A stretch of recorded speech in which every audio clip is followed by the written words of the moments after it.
അധികാരത്തിന്റെ ചെങ്കോലും കിരീടവും എന്നും കൂടെയുണ്ടാകുമെന്ന് കരുതിയാൽ തെറ്റി.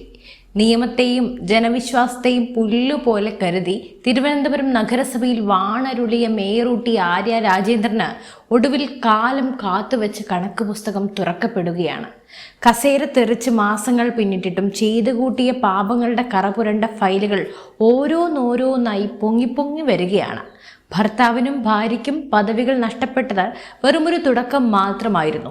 ഇപ്പോഴിതാ കമലേശ്വരത്തെ നഗരസഭാ കൺവെൻഷൻ സെന്ററിന്റെ കരാർ മറച്ചു നൽകിയതിലൂടെ കോടികളുടെ വെട്ടിപ്പ് നടത്തിയെന്ന ഗുരുതര ആരോപണം കേരള രാഷ്ട്രീയത്തെ പിടിച്ചുലയ്ക്കുകയാണ്. വാമനപുരം തൊട്ട് വട്ടിയൂർക്കാവ് വരെ നീളുന്ന വഴിവിട്ട ഇടപാടുകളുടെ ചുരുളഴിയുകയാണ്. പുതിയ മേയർ വി രാജേഷ് പ്രഖ്യാപിച്ച അന്വേഷണം വെറുമൊരു ഔദ്യോഗിക നടപടിയല്ല, മറിച്ച് ആര്യ രാജേന്ദ്രനും സംഘവും നടത്തിയ അഴിമതിക്കോട്ടയുടെ അടിത്തറ ഇളക്കുന്ന നീക്കങ്ങളാണ്. തിരുവനന്തപുരം നഗരസഭയുടെ ഏറ്റവും വലിയ വരുമാന മാർഗങ്ങളിലൊന്നാണ് കമലേശ്വരത്തുള്ള കോർപ്പറേഷൻ കൺവെൻഷൻ സെന്റർ. ഇതിന്റെ നടത്തിപ്പ് കരാർ നൽകുന്നതിലൂടെ ലക്ഷക്കണക്കിന് രൂപ പ്രതിമാസം നഗരസഭയ്ക്ക് ലഭിക്കേണ്ടതാണ്. എന്നാൽ ആര്യ രാജേന്ദ്രന്റെ ഭരണകാലത്ത് ഇവിടെ നടന്നത് പകൽക്കൊള്ള തന്നെയാണ്. സാധാരണ ഇത്തരത്തിലുള്ള കരാറൊക്കെ നൽകുന്നത് ധനകാര്യ സ്ഥിരം സമിതി അഥവാ ഫിനാൻസ് സ്റ്റാൻഡിംഗ് കമ്മിറ്റി വഴിയാണ്. ഇതിൽ കൃത്യമായ ലേല നടപടികളും സുതാര്യതയും വേണം. എന്നാൽ കഴിഞ്ഞ ഭരണസമിതിയിൽ ഈ സമിതിയിൽ BJPക്ക് ഭൂരിപക്ഷം ഉണ്ടായിരുന്നു. അവിടെ ഫയൽ എത്തിയാൽ തങ്ങളുടെ ഇഷ്ടക്കാർക്ക് കരാർ നൽകാൻ കഴിയില്ല എന്ന് ബോധ്യപ്പെട്ട മുൻ മേയറും സംഘവും ഭയാനകമായൊരു കുറുക്കുവഴി തിരഞ്ഞെടുത്തു. ധനകാര്യ സമിതിയെ പൂർണ്ണമായും മറികടന്നുകൊണ്ട് എഞ്ചിനീയറിംഗ് വിഭാഗത്തെ ഉപയോഗിച്ച് കരാർ ഒപ്പിടുകയായിരുന്നു. ഇത് വെറുമൊരു ചട്ടലംഘനമല്ല, മറിച്ച് ഭരണഘടന അനുവദിച്ച് നൽകുന്ന തദ്ദേശ സ്വയംഭരണ ചട്ടങ്ങളുടെ നഗ്നമായ ലംഘനമാണ്. സ്വന്തക്കാർക്ക് കോടികളുടെ ആസ്തി ചുളുവിലയ്ക്ക് വിട്ടുകൊടുക്കാൻ മേയർ നേരിട്ട് ഇടപെട്ടു എന്ന ആരോപണമാണ് ഇപ്പോൾ അന്വേഷണത്തിന് വഴിവെച്ചിരിക്കുന്നത്. എന്തൊരു കഷ്ടമാണെന്ന് നോക്കണം. മറ്റൊരു സാധ്യതയുണ്ട്. മേയറൂട്ടിയെ ഇരുത്തി വൻ തലതൊട്ടപ്പന്മാരാണല്ലോ ഭരിച്ചത്. ചിലപ്പോൾ അവരാകാം മേയറൂട്ടി അറിഞ്ഞു കാണില്ല. എങ്കിൽ കൂടി സർക്കാർ ഓഫീസുകളിൽ ഒരു ഫയൽ നീങ്ങാൻ മാസങ്ങൾ എടുക്കുന്നത് നമ്മൾ കാണാറുള്ളതാണ്. എന്നാൽ അഴിമതി ലക്ഷ്യമിടുമ്പോൾ സിസ്റ്റം എത്ര വേഗത്തിൽ വേണമെങ്കിലും പ്രവർത്തിക്കുമെന്ന് ഈ ഫയൽ തെളിയിക്കുന്നു. BJP അംഗം VG ഗിരികുമാർ കൗൺസിലർ ഉന്നയിച്ച കണക്കുകൾ ഞെട്ടിക്കുന്നതാണ്. സാധാരണഗതിയിൽ ആസ്തികളുടെ ലേല നടപടികൾക്ക് പല തട്ടിലുള്ള പരിശോധനകൾ വേണം. എന്നാൽ കമലേശ്വരം ഫയൽ വെറും മണിക്കൂറുകൾക്കുള്ളിൽ 5 പ്രധാന ഉദ്യോഗസ്ഥരുടെ മേശപ്പുറത്തെത്തി. അവിടെ നിന്നും ഒപ്പിട്ട് പാസ്സായി. കോർപ്പറേഷൻ സെക്രട്ടറി പോലും അറിയാതെയാണ് ഈ നീക്കങ്ങളൊക്കെ നടന്നത് എന്നുകൂടി ഓർക്കണം. നഗരസഭയുടെ അഡ്മിനിസ്ട്രേറ്റീവ് തലവൻ അറിയാതെ എഞ്ചിനീയറിംഗ് വിഭാഗത്തെ സ്വാധീനിച്ച് ഇത്തരം ഒരു കരാർ ഒപ്പിട്ടത് ആരുടെ താല്പര്യപ്രകാരമാണ്? ഈ വേഗതയ്ക്ക് പിന്നിൽ നടന്ന സാമ്പത്തിക ഇടപാടുകൾ എത്ര വലുതായിരിക്കും എന്നുകൂടി ഓർക്കണം. 5 പേർ ചേർന്ന് നഗരസഭയുടെ ആസ്തി ഒരു സ്വകാര്യ വ്യക്തിക്ക് എഴുതി കൊടുക്കുമ്പോൾ അവിടെ ജനാധിപത്യം മരിക്കുകയായിരുന്നു. ആര്യ രാജേന്ദ്രന്റെ ഭരണകാലം വിവാദങ്ങളുടെ ഒരു ഘോഷയാത്രയായിരുന്നു എന്ന് പറയാതെ വയ്യ. കേരളം മറക്കാത്ത ഒന്നാണല്ലോ കത്തയക്കൽ വിവാദം.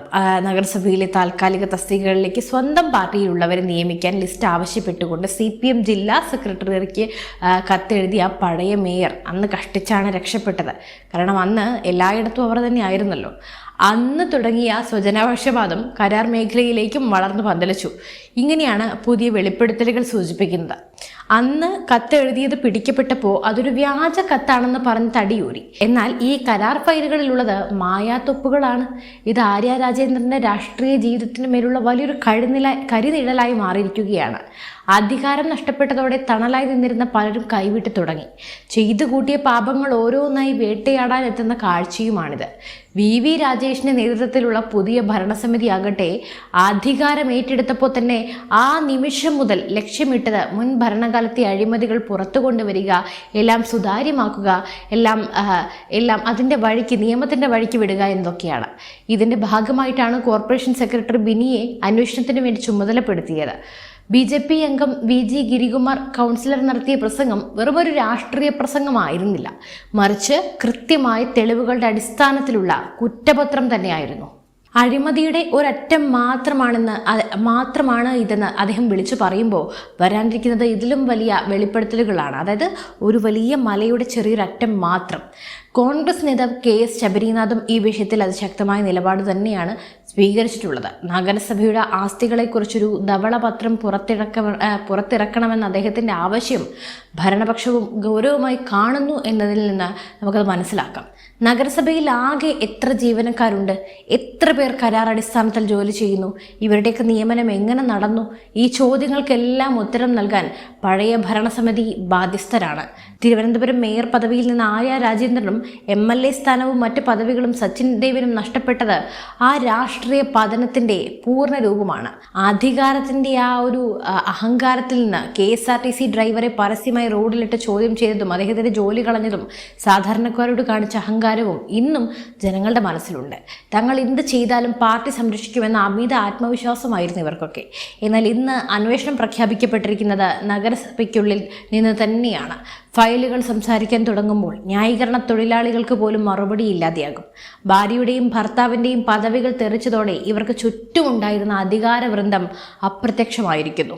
ഇനി അവർക്ക് ബാക്കിയുള്ളത് നിയമത്തിന് മുന്നിൽ തങ്ങൾ ചെയ്ത അഴിമതികൾക്ക് മറുപടി പറയുക എന്നത് മാത്രമാണ്. കമലേശ്വരം കരാർ എന്നത് മഞ്ഞുമലയുടെ ഒരറ്റം മാത്രമാണ്. മറ്റ് പല മേഖലകളിലും അഴിമതിയുടെ ദുർഗന്ധം വമിക്കുന്നുണ്ട്.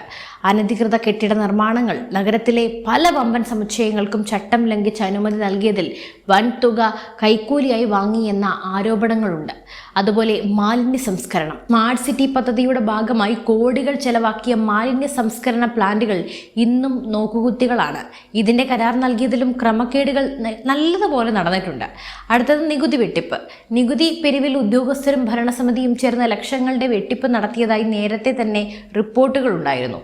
അപ്പോൾ ഈ ഓരോ വിഷയത്തിലും പുതിയ അന്വേഷണങ്ങൾ വരികയാണെങ്കിൽ അത് ഇടതുപക്ഷ രാഷ്ട്രീയത്തിന് തലസ്ഥാന നഗരിയിൽ ഏൽക്കുന്ന ഏറ്റവും വലിയ പ്രഹരം തന്നെയായിരിക്കും. സോഷ്യൽ മീഡിയയിൽ മേയറൂട്ടി എന്ന പരിഹാസ പേര് വീണ്ടും സജീവമായിരിക്കുകയാണ്. എന്തായാലും അധികാരമൊന്നും ഇല്ലെങ്കിലും അദ്ദേഹം ഇപ്പോഴും എയറിൽ തന്നെയാണ്. അധികാരമുള്ളപ്പോൾ കാണിച്ച അഹങ്കാരത്തിന് കാലം നൽകിയ മറുപടി എന്നാണ് ഭൂരിഭാഗം പേരും പ്രതികരിക്കുന്നത്. സാധാരണക്കാരായ ജനങ്ങൾ നികുതി അടയ്ക്കുമ്പോൾ, കഷ്ടപ്പെടുമ്പോൾ ജനപ്രതിനിധികൾ അവരുടെ ആസ്തികൾ സ്വന്തക്കാർക്ക് വീതം വെച്ച് നൽകുന്നത് ഒരു തരത്തിലും അംഗീകരിക്കാനാകില്ല. നഗരസഭയുടെ ആസ്തികൾ ധവളപത്രത്തിലൂടെ പുറത്തുവിടണമെന്ന ആവശ്യം പൊതുസമൂഹവും ഏറ്റെടുത്തിട്ടുണ്ട്. ഓരോ തിരുവനന്തപുരം സ്വദേശിയും ചോദിക്കുന്നത് ഒന്നേയുള്ളൂ: ഞങ്ങളുടെ നഗരത്തിൻ്റെ സ്വത്ത് നിങ്ങൾ ആരുടെ അനുവാദത്തോടെയാണ് മറച്ചു വിറ്റത്? അടുത്ത കൗൺസിൽ യോഗം നിർണായകമാണ്. കോർപ്പറേഷൻ സെക്രട്ടറി ബിന്നി സമർപ്പിക്കുന്ന റിപ്പോർട്ടിൽ ആര്യ രാജേന്ദ്രന്റെ പേര് പരാമർശിക്കപ്പെടുമോ എന്നതാണ് എല്ലാവരും ഉറ്റുനോക്കുന്നത്.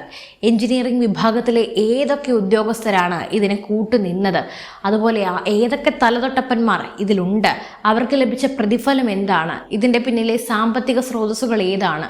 തുടങ്ങിയ കാര്യങ്ങളിലെ റിപ്പോർട്ടുകളെല്ലാം നമുക്ക് കാണാം. VV രാജേഷ് ഈ റിപ്പോർട്ടിന്മേൽ എന്ത് നടപടി സ്വീകരിക്കുമെന്നും കാത്തിരുന്ന് തന്നെ കാണണം. വിജിലൻസ് അന്വേഷണത്തിന് ശുപാർശ ചെയ്യുമോ അതോ കേസ് പോലീസിന് കൈമാറുമോ? ഏതായാലും ആര്യ രാജേന്ദ്രന് വരും ദിവസങ്ങൾ അത്ര സുഖകരമാകില്ല എന്ന് ഉറപ്പു തന്നെയാണ്. അഴിമതിയുടെ ആഴക്കടലിൽ മുങ്ങിത്താഴുന്ന ഒരു ഭരണസമിതിയുടെ നേർചിത്രമാണ് തിരുവനന്തപുരം നഗരസഭയിൽ നമ്മൾ കഴിഞ്ഞ ഭരണത്തിൽ കണ്ടത്. ആര്യ രാജേന്ദ്രൻ എന്ന യുവ നേതാവിൻ്റെ പതനം വരാനിരിക്കുന്ന എല്ലാ അഴിമതിക്കാർക്കുമുള്ള ഒരു മുന്നറിയിപ്പാണ്. ജനങ്ങൾ നൽകിയ അധികാരം ദുരുപയോഗം ചെയ്താൽ കസേര എന്നേക്കുമായി തെറിക്കും എന്ന് മാത്രമല്ല, ജനങ്ങൾ നിങ്ങളെ വെറുക്കുമെന്നും ഈ സംഭവം തെളിയിക്കുന്നു. ഭർത്താവിനും ഭാര്യയ്ക്കും പദവികളെല്ലാം നഷ്ടപ്പെട്ടത് അവർക്ക് ലഭിച്ച ഏറ്റവും വലിയ തിരിച്ചടിയാണ്. ഇനി അവർക്ക് നേരിടാനുള്ളത് നിയമത്തിൻ്റെ നടപടികളാണ്. കമലേശ്വരം കരാർ വിവാദം ആര്യ രാജേന്ദ്രനെ അഴിക്കുള്ളിലാക്കുമോ? VV രാജേഷിന്റെ പുതിയ ഭരണസമിതി ഈ പോരാട്ടം അവസാനം വരെ കൊണ്ടുപോകുമെന്ന് നമുക്ക് ഉറപ്പാണ്. അതുകൊണ്ട് അക്കാര്യത്തിൽ യാതൊരു സംശയവും വേണ്ട. രാഷ്ട്രീയ കേരളം കാത്തിരിക്കുകയാണ് എന്ത് സംഭവിക്കുമെന്ന്. നിങ്ങൾക്ക് എന്ത് തോന്നുന്നു? ആര്യ രാജേന്ദ്രൻ ഈ കേസിൽ കൊടുങ്ങുമോ? തീർച്ചയായും നിങ്ങളുടെ അഭിപ്രായങ്ങൾ താഴെ കമന്റ് ബോക്സിൽ രേഖപ്പെടുത്തുക. മറ്റൊരു വാർത്തയും വിഷയവുമായി വീണ്ടും എത്തും വരെ നന്ദി.